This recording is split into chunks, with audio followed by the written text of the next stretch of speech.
I'm going to pass it one more time and that'll be it. So I hear this mic picks up, speaker picks up everything. 120 off the socket. Just take a deep breath. Yeah, You know, the other two start.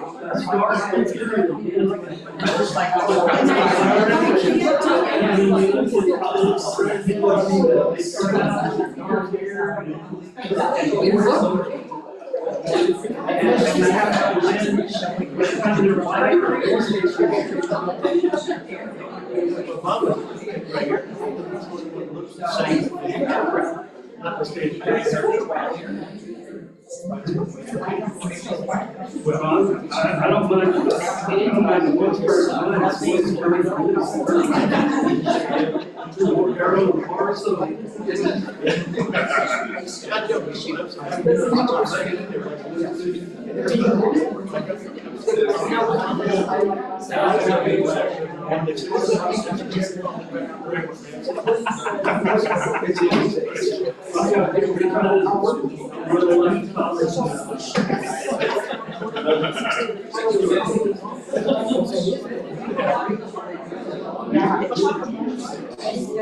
I think you pay for that stuff.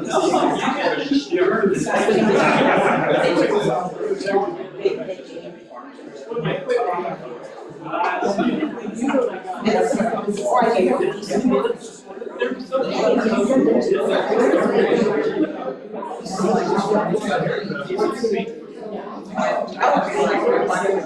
Never mind, I thought you were on.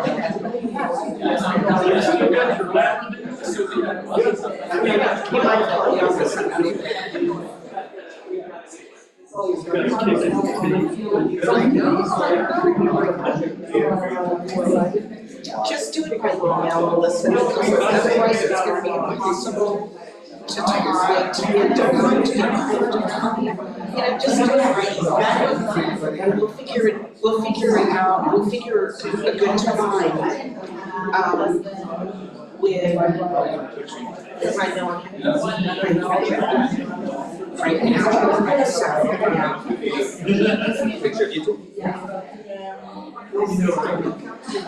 I told you, Official judge. okay. They're unveiling.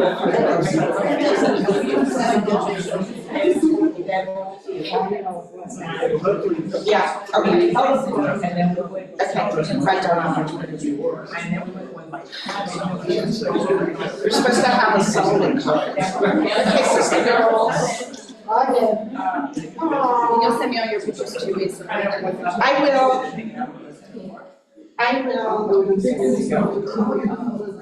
Yeah, I can't do that. I never have that. I know neither. we can hold that for you. Actually, she's pretty good. She does it pretty good. I do very well. Oh, you're so sweet. Oh, I love it. Babies. All my babies are grown except for my great nephew has 2 new ones. Should we have people start taking a second?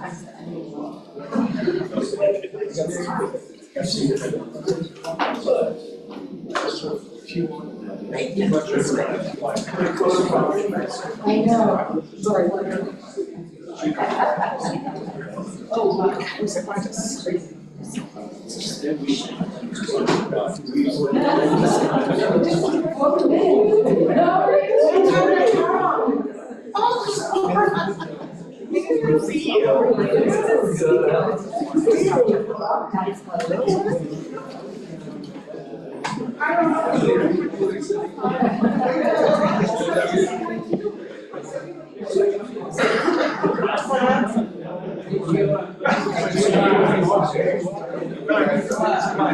very long hair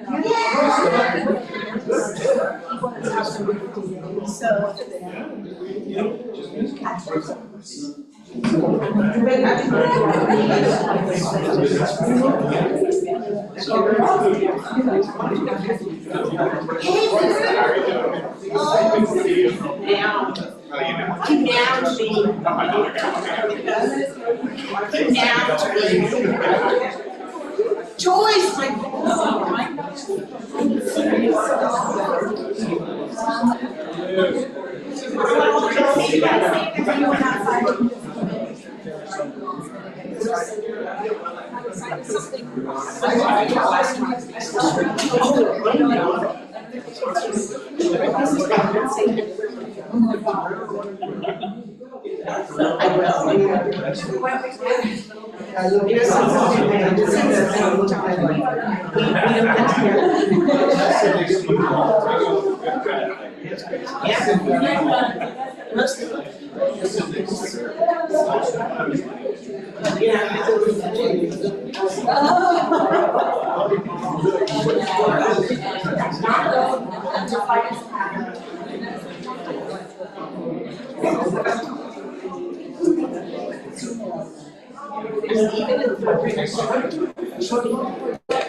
are we actually streaming yet or not? Yes.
Where would you like? Where's Bruce? Who knows? On his way, I assume. That's great. Hi, Melissa. She's the other person.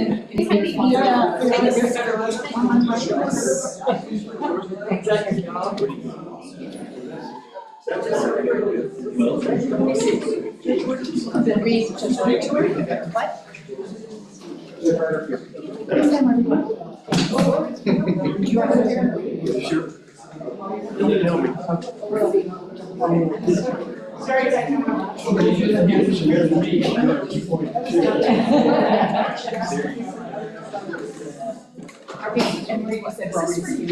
Whoever's streaming, yes.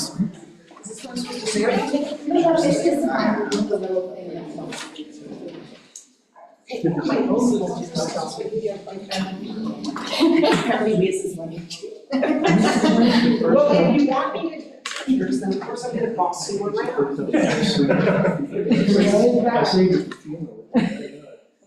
Well, this is kind of the same thing. I wish I could have gotten that airflow.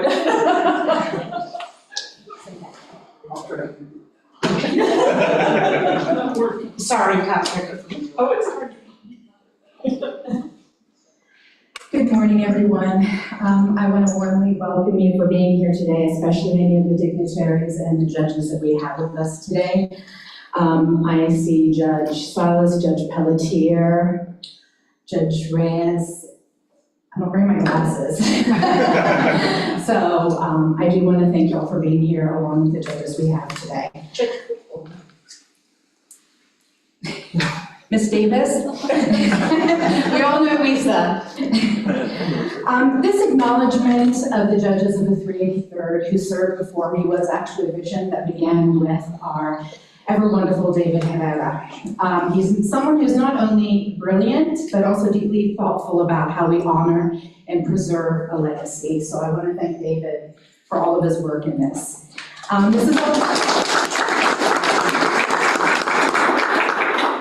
This is also a time when judges have been unjustifiably and quite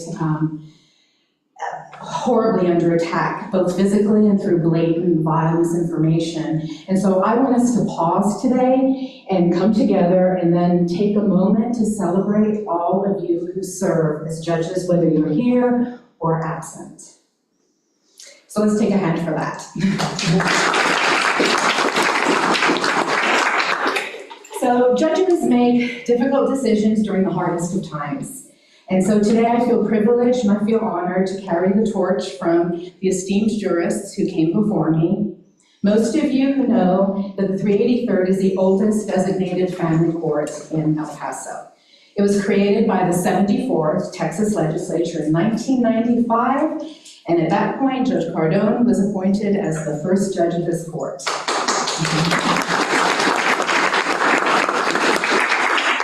Today, it remains the busiest family court, handling nearly 1/2 of all family law filings.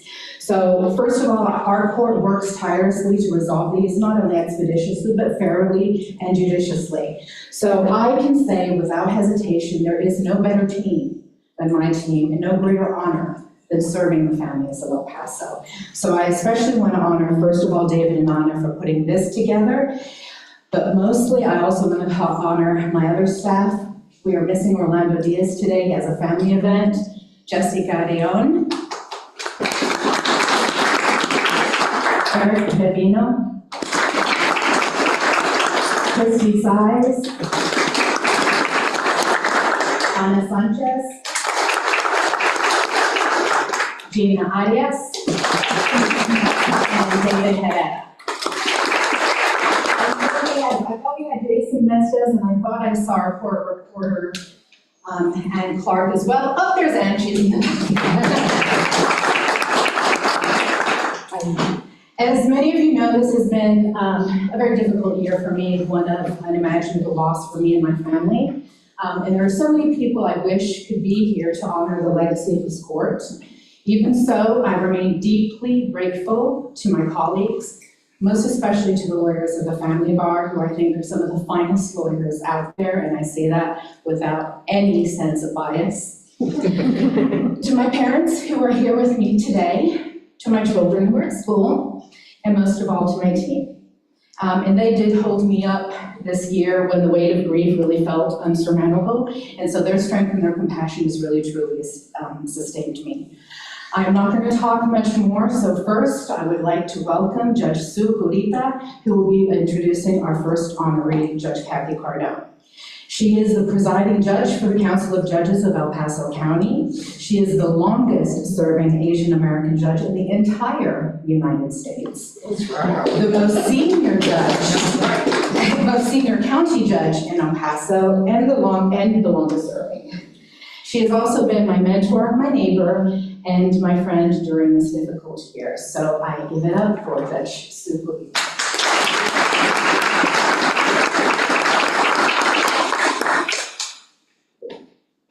Welcome home, guys. It's nice to see my old neighbors. My husband asked me what I was doing today. I said, at high noon, I'm going to hang it. I had no idea what was going on, but it's true. And I have the honor of introducing Kathleen Cardone. And it's a special honor for me because we weren't only colleagues, we're friends, we're neighbors. And she has been, I'm not going to call you a mentor because that kind of makes you old. She's been my battle buddy since I started practice. And I am a family lawyer. Those are where my roots are, and that's where Kathy Cardone and I met. We met down in the halls of the old county courthouse building on the second floor. when every judge in the courthouse, all 18 judges were doing family law. So it was like the Forrest Gump box of chocolates, you never knew what you were gonna get. There were some judges in this courthouse that if you were female and you wanted a name change, it wasn't gonna happen. If you wanted a divorce before other judges, you would have to wait 6 months and go to counseling because they didn't believe in divorce. So if you got any of those judges, then you would pray and hope that there was another judge that was available and would take the testimony and just sign the order. So I think when we were in the heat of battle, we noticed that, you know, family law is a very specialized and a very special type of law because you're not only dealing with stuff, you're dealing with kids.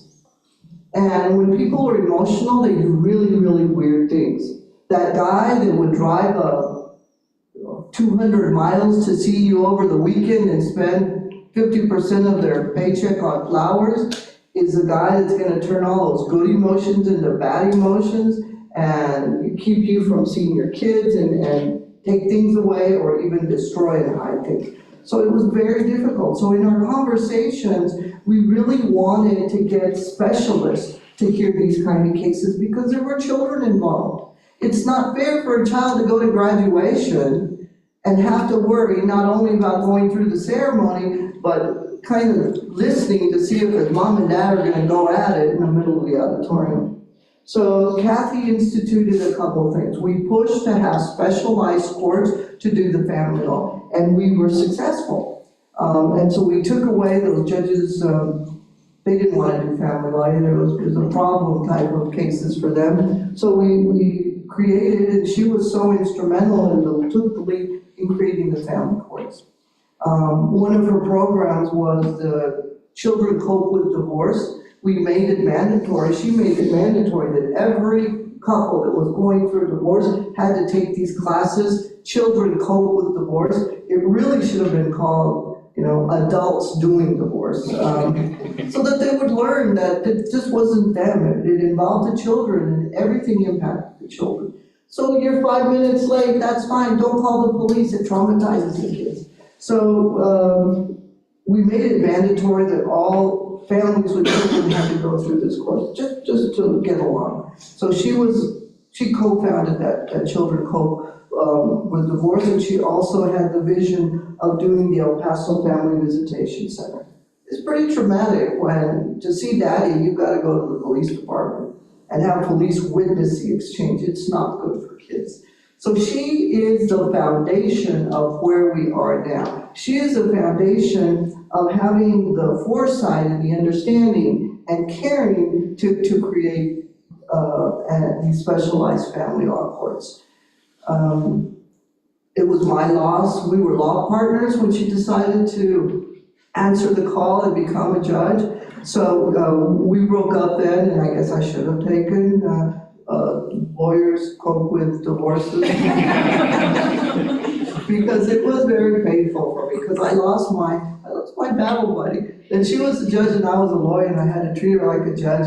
And we couldn't, we couldn't do clothes shopping. We did a lot of stuff. We had a lot of fun. And then, but we always had that bond, and we always had that very, very closeness of our hearts throughout the years. We've kind of gotten back together recently, events like this, and I'm very grateful to be able to tell you what a wonderful person she is, what a wonderful judge she is, and for me, what a wonderful friend she is. She has been through 35 years since we were municipal together, when we were partners together, and when we were just friends doing fun things together.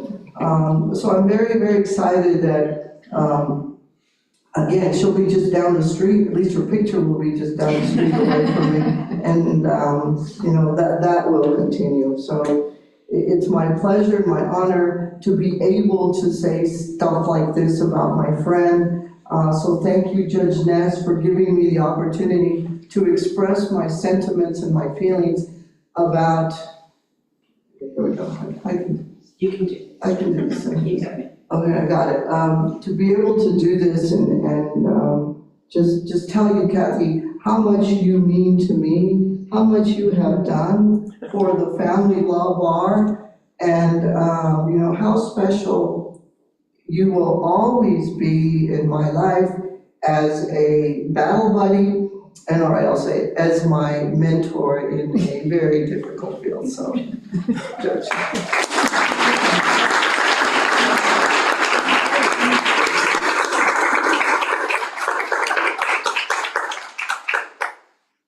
I'm Italian, and I always cry.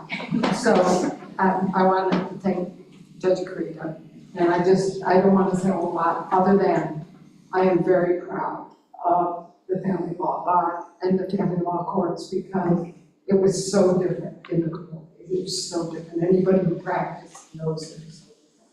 That's all I have to say.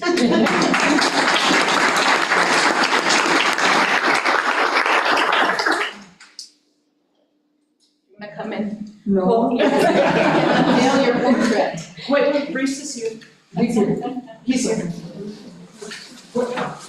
I have one down. And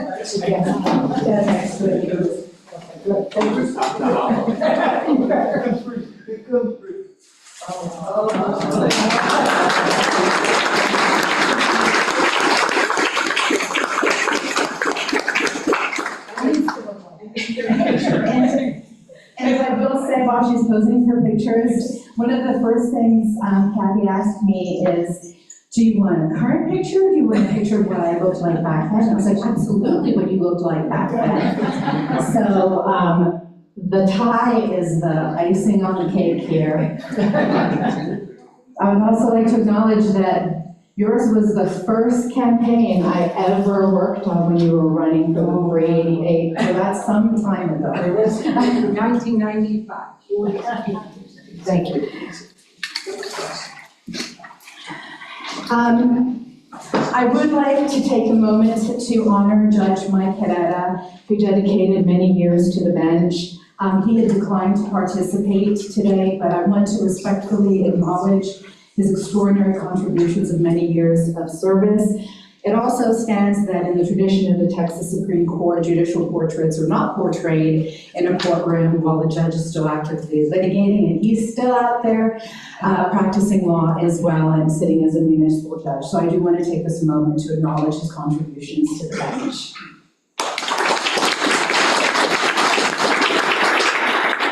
Now I have the very special honor of welcoming Judge Laura Strathman.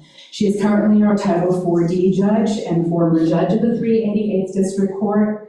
Laura and I grew up together as, I guess, battle buddies, as called as young lawyers, when there might have been less than a handful of female lawyers who were practicing at least our age.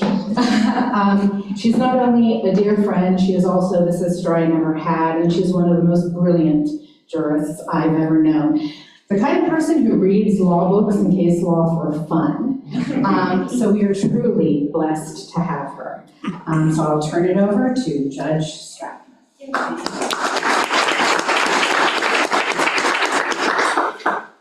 So as a side funny note, I didn't intend to tell you guys this, but I'm going to now. I don't know that Judge Cardone knows this, but she is actually the reason that I have 2 children. I was sitting in the 171st and I was trying a case against Don Minton.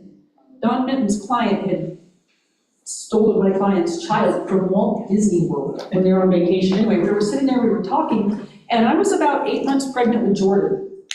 And after the hearing was over, Judge Cardone was up at the bench and she said, Laura, personal question, but are you planning on having any more children?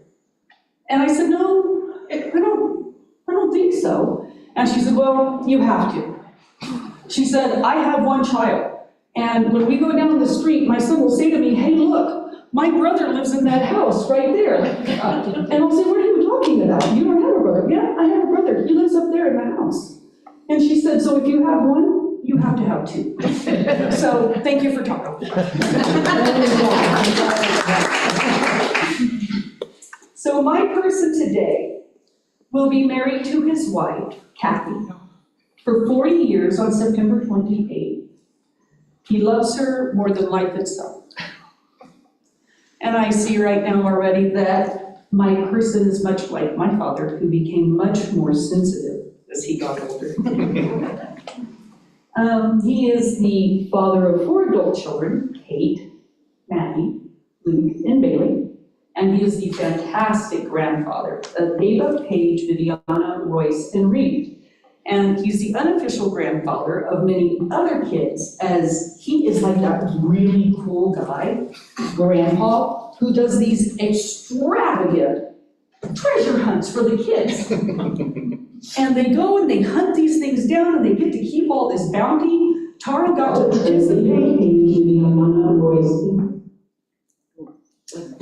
participate at one of these at my person's home.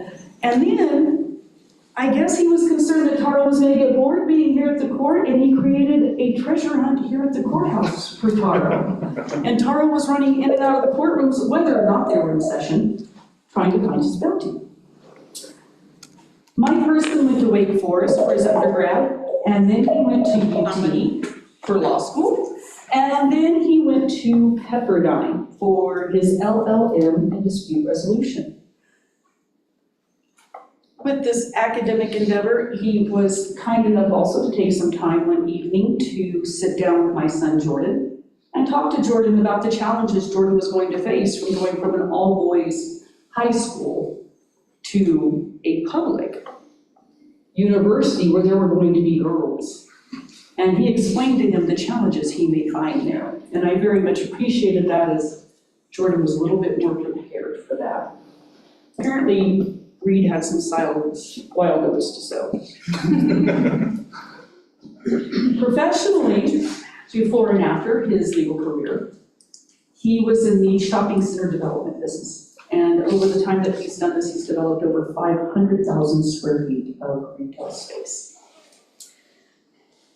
His legal career was 10 years as a civil trial lawyer at Scott, Bowles, Scruggs, and Leverton. And then 10 years in dispute resolution, and then 10 years as a trial judge in family law cases. In all ways, he's been a person with an unwavering moral compass, and has always been pointed true north of virtue. Between extraordinary family man and professional is the friend he is in all respects. He is a true friend. He is a counselor. He is a mentor. He is a champion, and he is a guardian angel. I have known him for 20 years, and I have seen him be all of these things to other people, and he has been this certainly to me. So it is my honor to introduce Judge Reed Leverton.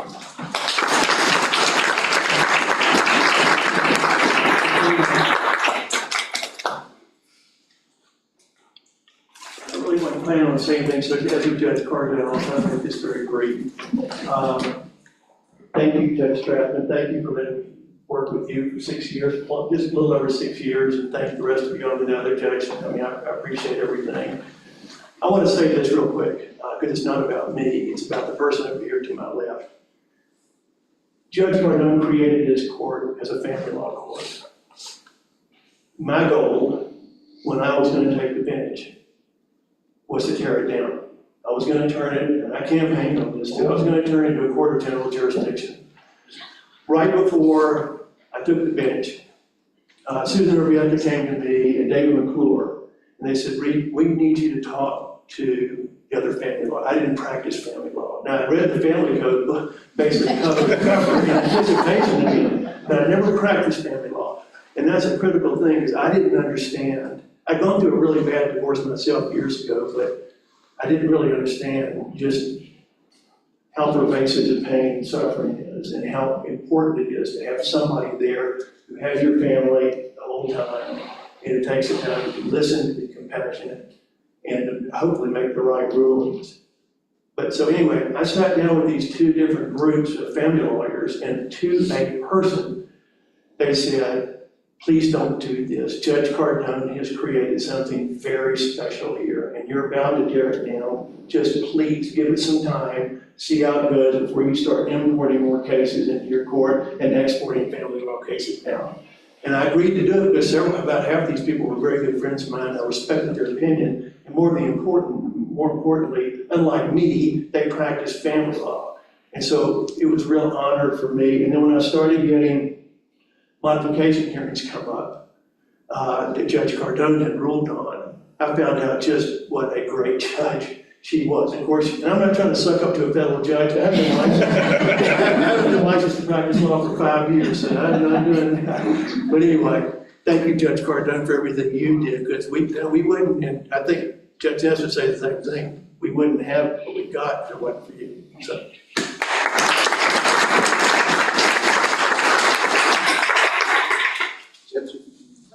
Oh, yeah, we're gonna see what I looked like 50 years ago.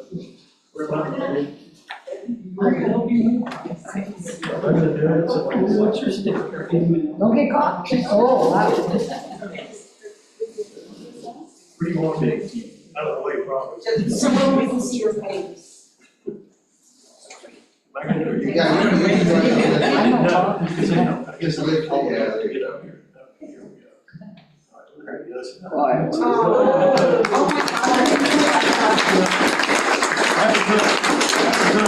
I left out my talk, I had not reached puberty about. So thank you for doing this. You can just look this way. One, two, three. Thank you all.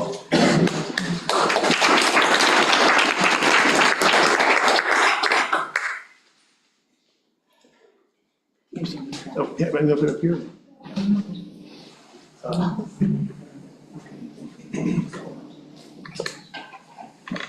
Howdy. I'm Patrick Brandon, and I have the privilege of serving as the associate for the 383rd with Judge Inez Garcia. I call her Mom. She's kind of in charge of all of us. We go see Mom. And it has truly been an honor. And I want to take a moment to thank those who came before us. And I've had the privilege of practicing in front of everyone here. And it's great to take a moment to honor what came before us. And in a time when we need to think back on what institutionally our traditions are and how they sustain us, we have these folks to thank. And it's nice to honor somebody who's still here. I drive down the street and I look up at Albert Dudis Courthouse and Enrique Moreno Courthouse, Alicia Chacon Courtroom, and the Richard C. White Federal Building, and it's like, man, I must be really, really old. Because I was on a first name basis with all of these folks, and they were all heroes of mine. R.E. Thomason, I think I went to high school with that guy. But, we are what we build, and these folks built who we are. And when the position came available for Lyda, she had some work to do, but she had a good framework. Lyda Garcia is now presiding as the 383rd District Court Judge, and she has been doing that since she took the bench January 1st, 2021, after beating far inferior competition. She's a graduate from University of Michigan, where she got her degree in creative writing and English, which kind of surprised me because everything I knew about her, she was lawyer through and through. And she tells the story that, she's looking around at her major and it's like, her dad tells her, I don't know that that's going to sustain you. So she hauls off and goes to the University of Texas, gets her Juris Doctorate, in 1997, and man, what a lawyer she was. Whew, she'd wear me out like a pair of shoes.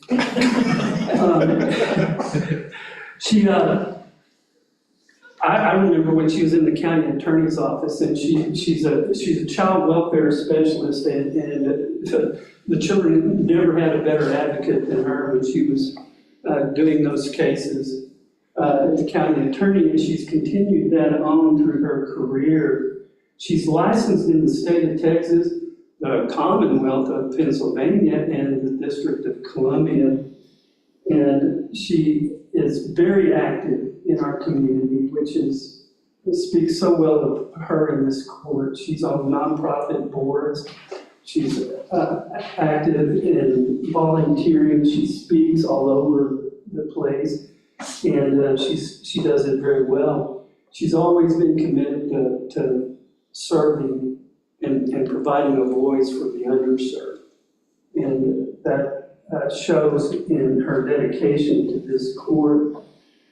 She's been on the Texas Council of Family Violence Public Policy Committee for this coming legislature, and that's a really important position for us to have that type of representation. She's a representative of the National Association of Counsel for Children. She's been on the Supreme Court's commission for the Children's Commission, and she's been on the Juvenile Justice Board here in El Paso. She's a former vice president of our family law bar, and she's currently its liaison, and I think she's single-handedly holding that together right now. Above all else, of course, she is the proud mother of Isa, Sophia, and Benji. And she's got what she says a menagerie. She's got a menagerie of cats and dogs, and unfortunately, Gus, our therapy dog, we lost this week. It's been a tough year. But it is my absolute honor and privilege to present to you Lioness Garcia.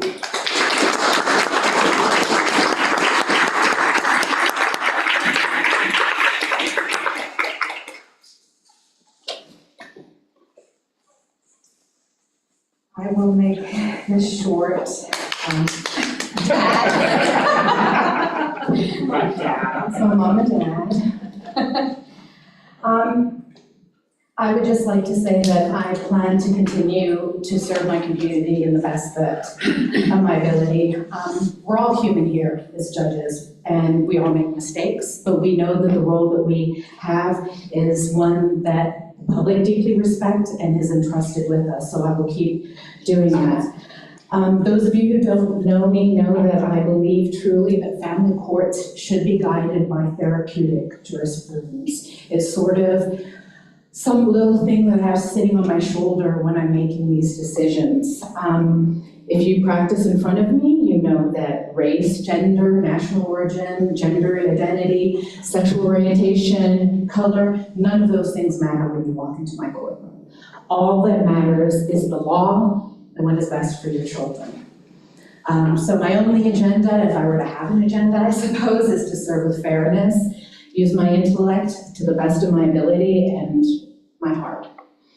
So as I carry forward this responsibility, I'm asking for the strength here and the support to hold even a measure of my brother Andrew's humor on those difficult days, to hold on to the logic and clarity that my dear friend Danny brought to everything and every challenge he had, and most of all, to carry the empathy that Gus gave to the children and the families of El Paso. This is a position of service, and I will never, ever forget that. Thank you all for being here today.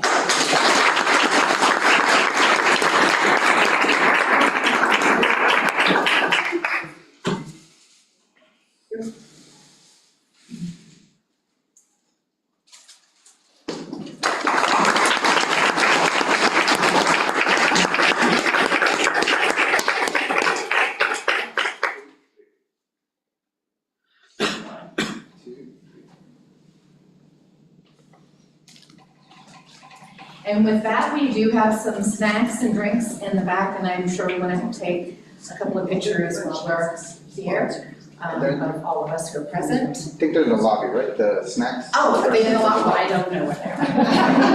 That's why I have a staff, because they tell me where to go and where to be. Thank you all again, and thank you all.